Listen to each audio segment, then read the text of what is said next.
Assalamualaikum. Saudara-saudari rakan media sosial yang saya raihkan. Tahukah saudara betapa pentingnya repo dalam kita berkomunikasi? Dia adalah satu kemahiran dalam kita mengadakan perhubungan interpersonal. Bagaimana kita bercakap dengan orang, bagaimana kita sentiasa diberi perhatian dan sentiasa diberi pertimbangan tentang apa juga yang kita katakan. Dia adalah sebagai senjata dalam memastikan komunikasi kita sangat berkesan. Sebab akhirnya bukan maklumat yang kita sampaikan, tetapi komunikasi adalah apa yang kita mahu dari perkongsian maklumat itu. Jika kita tengok dia tidak pernah mendengar, seseorang itu tidak pernah akur, seorang itu tidak pernah memperakui apa juga yang kita nyatakan, maka sebenarnya apa yang berlaku adalah bukan tak faham, tapi komunikasi itu tidak pernah berkesan. Dia tidak berkesan, tidak ada apa yang kita boleh lakukan, tidak ada apa yang kita boleh sampaikan, tidak apa yang boleh kita jayakan dalam perhubungan komunikasi ini. Bila tidak ada repo, orang tak akan akur dengan pandangan kita, termasuklah anak-anak, kawan-kawan, rakan sepejabat. Sebab mereka tidak percaya sebab apa yang kita katakan. Mungkin agak keterlaluan, tak suka pun. Mungkin sebab dia tak suka kita, tak peduli. Jadi repo ni sangat penting. Kuncinya apa sebenarnya? Kuncinya adalah satu frasa yang saya pernah tengoklah sesuai sangat tentang menjelaskan apa ini repo. Katanya, only people who understand you can create you. Maksudnya hanya orang yang memahami kita boleh membentuk kita, boleh mempengaruhi kita dan boleh menyuruh kita lah. Sebab kita suka dia, kita percaya mereka dan kita melihat mereka sebagai suatu ikon, kalau tidak keterlaluan, yang menyebabkan kita sentiasa setuju dengan mereka.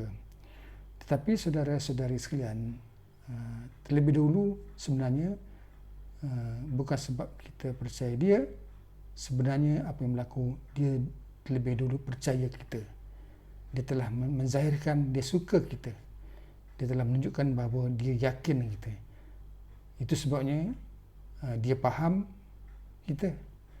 Dia faham cara kita berfikir. Dia tahu apa yang kita suka dan bagaimana menyampaikan atau berkomunikasi dengan berkesan. Itu sebabnya ibu bapa sangat berpengaruh dengan anak-anak. Sebab anak-anak sangat percaya ibu bapa, yakin ibu bapa bercakap semata-mata untuk kebaikan dirinya. Sebab sebelum itu bapa percaya anak-anaknya.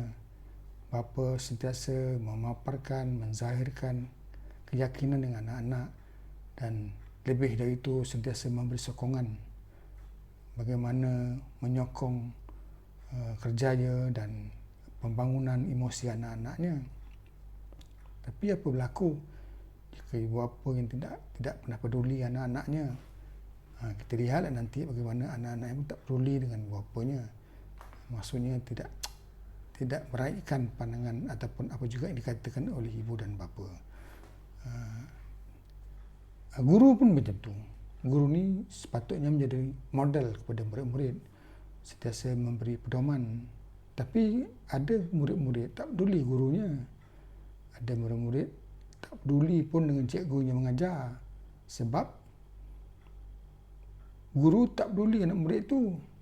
Tidak pernah menyokong, tidak pernah meraihkan, tidak cuba nak faham bagaimana bercakap dengan murid-murid selain daripada bercakap mengikut pemikiran dia saja, ikut kepala dia je.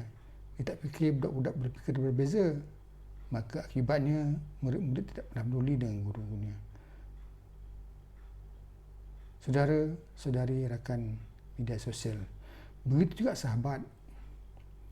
Yang dikatakan sahabat itu adalah mereka yang sangat kita suka, yang sangat kita yakin dan kita percaya. Segala-galanya kita akan berkongsi dengan sahabat dengan penuh yakin mereka adalah inspirasi dan aspirasi kepada kita. Tetapi terlebih dulu, sebelum itu, mereka sangat percaya kita. Mereka pun menzahirkan sangat suka kita. Mereka menzahirkan sangat percaya kita. Tidak pernah menzahirkan sebarang perbezaan, malah sentiasa berusaha untuk berfikir macam kita. Sebab kita sering berfikir macam dia, kita sering memahami dia.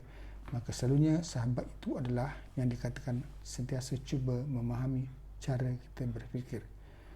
Itu repo. Sentiasa cuba berfikir macam kita, sentiasa cuba mengurangkan perbezaan pandangan dan wayang minda. Kalau nak bercakap dengan orang, ikut cara dia berfikir. Selalunya kalau kita sentiasa diraihkan, kita akan meraihkan orang macam tu juga. Tapi sebaliknya, kalau orang asyik mengatakan perbezaan, asyik menyatakan tidak setuju, tidak langsung menghormati dan meraihkan intelek kita lah, sentiasa tidak meraihkan kecerdasan intelek, selain hanya mahu dia diraihkan akal dan fikirannya, maka terjadilah tidak ada repo, tak ada orang peduli, kita tak peduli dia, dia pun tak peduli kita. Jadi sebenarnya repo itu apa? Repo adalah perhubungan mesra, perhubungan yang rapat dan harmoni yang membawa perasaan saling percaya dan memahami dan saling menghormati. Akhirnya komunikasinya sangat berkesan. Apa yang disampaikan orang boleh terima, apa yang kita sampaikan juga orang sentiasa menerima dan sentiasa mempertimbangkan untuk meraihkan. Tidak adalah distortion, deletion, generalization, apa juga yang kita katakan, sebab kita tak pernah buat orang macam tu.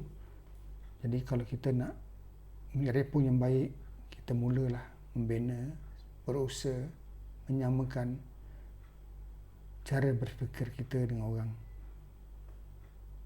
Tetapi ada satu pandangan lagi, dalam sudut NLP lah. Repo itu adalah perbezaan wayang minda. Bagaimana kita sentiasa berusaha menyamakan cara berfikir. Repo tidak pernah langsung meraihkan perbezaan pandangan. Perbezaan pandangan dan pemikiran hanya menjarakkan repo, hanya menyebabkan orang saling tidak percaya. Kita latihlah diri supaya sentiasa cuba berfikir seperti mereka. Kadang-kadang repo ni macam hipnosis. Bagaimana kita mahu mempengaruhi orang. Caranya tidak lain, berfikir macam dia. Maulah kita boleh sentiasa diterima. Jadi kesimpulannya, repo ini adalah kecerdasan emosi. Bagaimana kita berusaha menjadikan pemikiran separa sedar kita sentiasa memahami orang, mencari kesukaan dan memerhatikan ketajaman diri orang. Kita nampak bagaimana dia bereaksi, bertindak dan sentiasa menggunakan bahasa yang disuka. Janganlah asyik gunakan bahasa kita saja dan menafikan bahasa yang kesukaannya. Saudara-saudari yang saya raihkan, repo ini satu yang magic. Bagaimana caranya? Saya dah sebut tadi, usahakanlah samakan pandangan. Kadang-kadang juga disebut always match and mirror. Ikut macam dia. Orang cerita pasal bola, kita raihkan bolanya. Orang berpakaian kemas, kita pun berpakaian kemas. Orang ketawa, raihkan ketawanya. Jangan orang buat kelakar, kita buat bodoh je. Alamat bertambah jaraklah repo itu, bertambah sukarlah berkomunikasi, bertambah banyaklah tak percaya kita. Saudara-saudari sekalian, repo sebenarnya rahsianya adalah bagaimana kita bagaimana kita mengubah cara orang berfikir dengan berfikir macam dia. Dia hanya berfikir seperti orang itu, kita boleh merasakan bersifat percaya, dan bagaimana dia berfikir itu seolah-olah melakukan satu bimbingan, coaching. Coaching adalah berpikir cara orang itu, tidak pernah cara kita.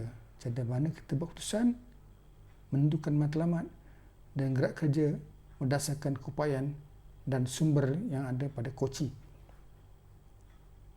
Jadi selalu bina repo. Kalau mahu pastikan komunikasi kita berjaya dan berkesan. Paling senang kita cakap, orang dengar. Kalau tidak,